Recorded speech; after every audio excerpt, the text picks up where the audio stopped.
Hi, I'm Aaliyah Vanderplas with the Southwest Newcomer Welcome Center. I have Mahnaz here with me today to discuss her experience as a refugee. So Mahnaz, how long have you been in Canada? I came to Canada in July of 1982. So this coming July will be 39 years I've been in Canada. How did you come to Canada? Well, I left my country, Iran, in 1979. There was a Muslim revolution happened in Iran, and the Muslim government took over the country.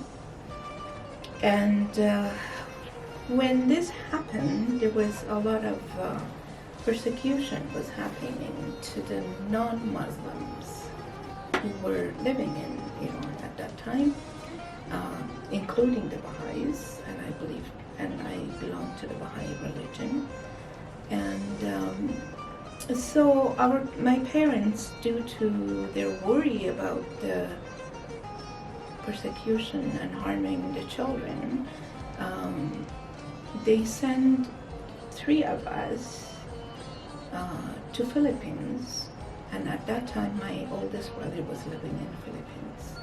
So we went there with the hoping that wait until the storm calmed down and we could go back. We stayed in Philippines for 3 years. It was me and my younger brother and my older brother. We stayed with my oldest brother, who was living at that time in Philippines. And after a while, I think it was 3 years past, we kept renewing our tourist visa. And it got to a point that the Iranian government actually would not renew our visas and our passports because they basically declared that all the Baha'is should come and declare themselves as a Muslim. And we didn't want to do that. Mm-hmm. So then we became as a refugee status in Philippines. And it was the United Nations that helped assist, the Baha'is who were in the Philippines at that time to move to other countries.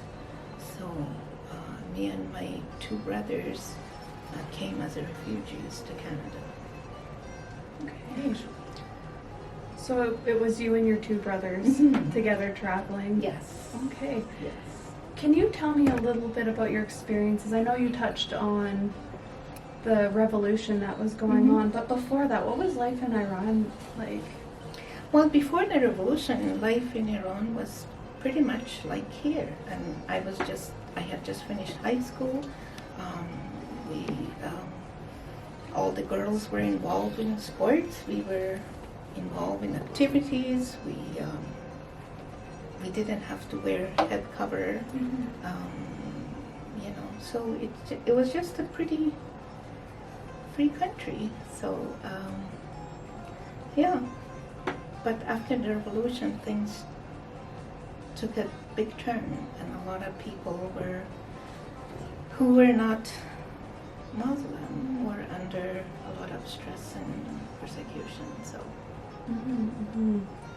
So being in Canada, what was that like when you went to the Philippines, enjoyed the time as away from Iran, and then you're in Canada now? What does that look like for you? Well, when we first came, of course we were sponsored by the National Assembly of the Baha'is of Canada.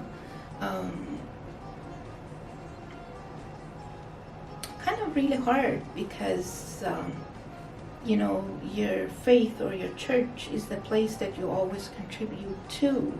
So it was kind of difficult to ask help, financial help.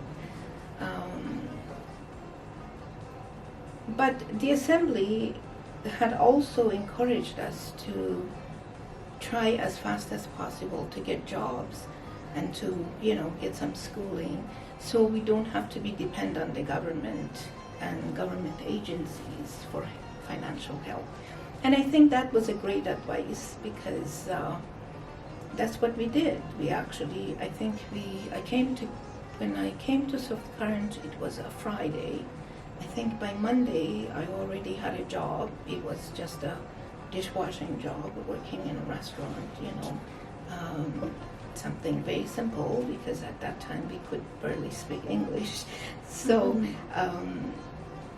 so the challenge first was really trying to learn English, because at that time, there was English as a second language, but you had to pay to go to them. So when you come as a refugee, you basically had no money. Mm-hmm. So attending, learning English was just very difficult. So working, learning English, and of course taking care of my youngest brother. He was 13 at that time, and he had to go through school. And so, yeah, challenges was definitely learning English, and also there were no other Iranian living in town here, so even to have a community of support of somebody who's from your country or speaking your language wasn't there. So, which was sad in a way, but at the same time, it maybe caused us to learn English faster. So, there was some good thing about that as well. So I have another question. During those hard times and challenges, what gave you hope?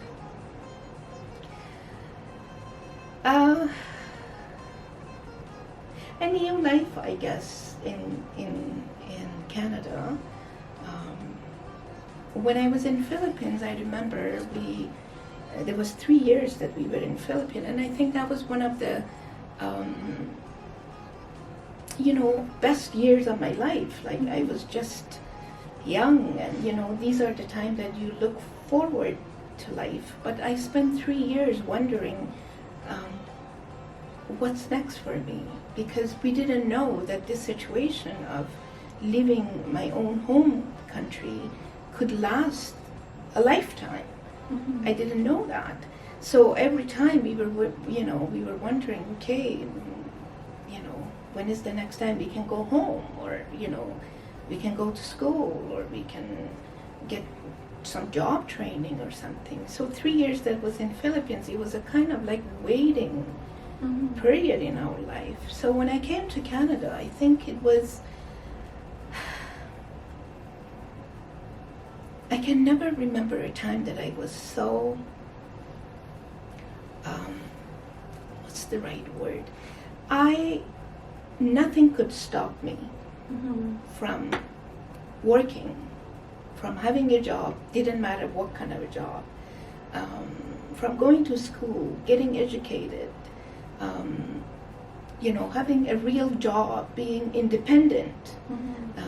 And I saw a lot of opportunities in Canada, and of course, over years I did so.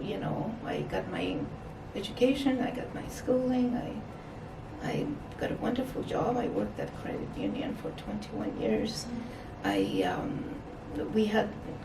met my husband a couple of years after I was in South Current, and got married, have 3 beautiful children. They are all educated. They are professionals, and so really, there's a lot of hope in Canada for better life.